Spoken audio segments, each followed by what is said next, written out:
Yeah, you and I have similar but also very different experiences as Chinese Americans. I grew up on the West Coast in the San Francisco Bay Area. My parents are from Taiwan, but they are very disdainful of the view of Taiwanese independence. And even though they're Taiwanese, they're also very defensive about any criticism of China. Um, I was wondering, one thing I found surprising in your book is the specter of war with Taiwan. Is that real or bluster? If you could talk about it from your perspective of your current beat. Yeah, I mean, I don't think that we're destined for the US is destined for war with China over Taiwan, and that China, it's to me, it's still an open question of what she might decide to do to Taiwan over the next few years. Clearly, the Chinese military has become a lot more aggressive around Taiwan in the last couple of years. There have been a lot more incursions by fighter jets across the invisible median line. There have been a Yeah, I lot get more. data mine alerts every time that happens. Yeah, I know. I try and turn those alerts off. I think right now there's a Chinese, PLA exercise going on around the island. They've been doing many of these sort of exercises where their naval ships surround the islands, almost sort of like a simulation of a blockade.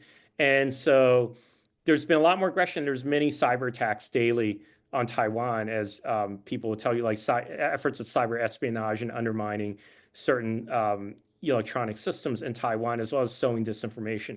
So I think there's a lot of aggressive moves that she is doing. But in terms of a full-on invasion, I think that's an open question because I think it's a question of, whether they think that the costs are worth it. It's a question whether they think that's the best way to try and bring Taiwan under communist rule. It might not be the best way.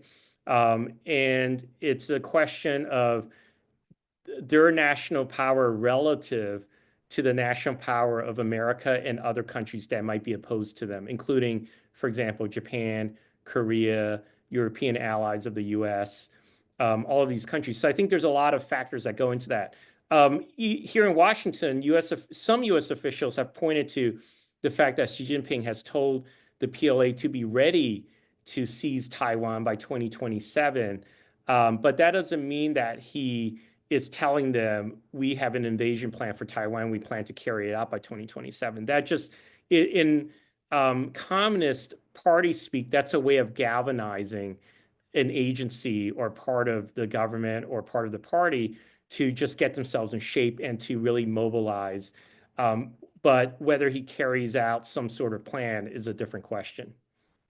Got it. I want to let the audience know to please put your questions in the chat. I have a few more questions for Ed, and then we will get to audience questions momentarily in about 2 minutes. Turning to your career path, Ed, as journalists, we are challengers of the status quo, agitators, if you will. But that's not how a lot of immigrant parents raised us, to work hard, keep your head down. Can you talk a little bit more about your path from the suburbs of Virginia and working at the Potomac Gazette to one of the top papers in the world?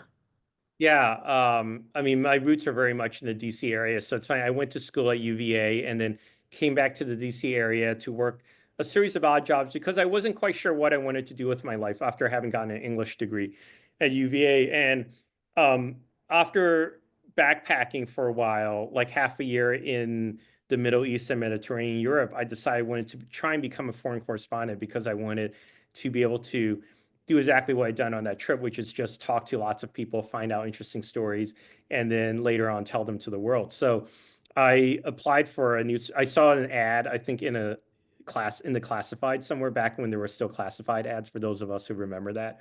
And it was an ad for this job at the Potomac Gazette, and I applied for it and got it. And so it was this weekly newspaper where I was reporting that was owned by the Washington Post company, actually. And I reported on community news in Potomac, Maryland. Then later I studied Chinese, went to China to study Chinese in Beijing, went to graduate school at Berkeley, and then did several internships while I was at grad school, including at the AP in San Francisco and then the New York Times. Interestingly enough, I had gotten those internships. One of the ways I got into the New York Times internship, I learned later, was because I'd written these long stories from Hong Kong during the 1997 handover summer. Like I'd gone there in June, with a few other Berkeley students to try and do freelance reporting on the run up to the handover. And so I gotten some stories published in the LA Times and in some other places. And then I submitted those clips to the New York Times later for an internship. And the intern coordinator at the time said that those clips stood out. So I think that, if you're set on being a foreign correspondent or reporting international news, it's good to just seize whatever opportunities come your way to actually do that and to get published and to get clips if possible. And then later on, I think that will open more doors for you. So I did this internship at the New York Times. They asked me to come back after graduate school, which I did. And then I worked on several desks at the New York Times as a junior reporter, Metro, sports, business. And then 9/11 happened. And I think that was the big break, which it was for many young reporters at the time. And in a way, like the post 9/11 world is the one that's defined my adult life. So I went off to Iraq soon after that war started. I volunteered to go report on Iraq and stayed there for 3.5 years for the international desk, and then went to spend a year in Taiwan after that, and then from there onward to the People's Republic of China for nearly 9 years. So I think that, the other thing that I've learned from my years as a reporter is that when events happen, when news happens, then you want to jump on it. Like you want to have this instinct of wanting to be in the middle of it, in my opinion. Like there are some reporters who don't feel the need for that and their beats don't really call for that. But I think if you're reporting as a foreign correspondent or on international news, you need to have this hunger to be in the middle of events, even very traumatic events. And so when both 9/11 happened, and the wars afterwards happened, I wanted to be reporting on those. And I was kind of disappointed when, as a young reporter, they didn't ask me to go to Afghanistan when that invasion happened. But I was very young, very junior. But then with Iraq, they needed more people, so they sent me there. And I was pretty excited at the time to be going there to report on Iraq. Thanks, Ed. I want to open up to audience questions. Does the moderator from OPC want to read them off? Sure. We have one first question here from Bill Holstein. Ed, how did the West simply not understand who Xi Jinping was and what he believed in ideologically? I've heard it described as one of the worst foreign policy mistakes of the century.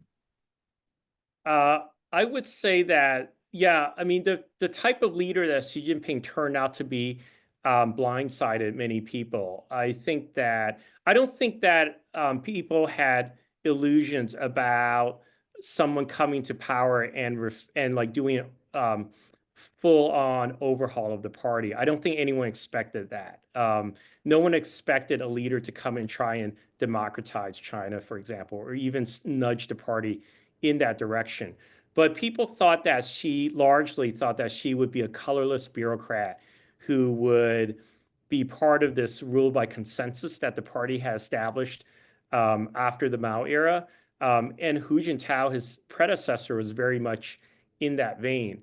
And during his rise, through the ranks of the party, she never exhibited any particularly colorful instincts. He never showed any inclination for consolidating power in the way that Mao had consolidated power. So people, I think, didn't really have a sense of what he would do once he attained the top position. I think the elders who put him in that top position party didn't realize that either. I think they wanted someone who would be there to discipline the party and steer the party back in some ways to some of its original roots as a Leninist organization that was tightly controlled by the center, because it had become a much looser organization in the decades before that. But I also don't think that they thought that she would go after potential rivals and enemies at the top tiers of the party in the way he did. And so he moved very quickly, consolidated power, and then that allowed him to rule China with a much greater authoritarian hand. But because of the way that he rose through the ranks, keeping fairly quiet, just carrying out policies that weren't particularly adventurous and not challenging people for power in an overt manner, people didn't see the type of leader that he would become later.